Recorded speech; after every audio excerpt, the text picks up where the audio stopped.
Mowing your grass can be such a relaxing pastime, the ultimate weekend job.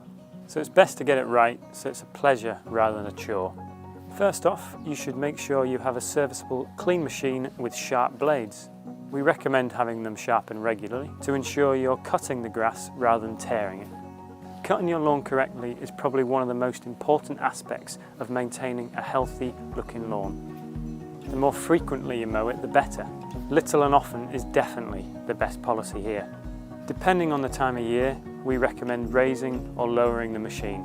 In spring and summer, raise it up to keep the grass nice and long. All the moisture is retained in the grass leaf. So if you cut it too short, the sun then bakes it.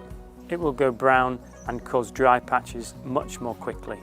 Then in the colder, wetter months, we suggest you cut a little shorter to help speed up the drying process and reduce moss.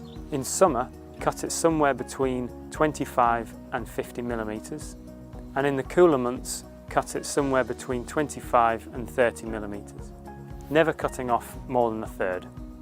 Head over to our website or follow us on social media.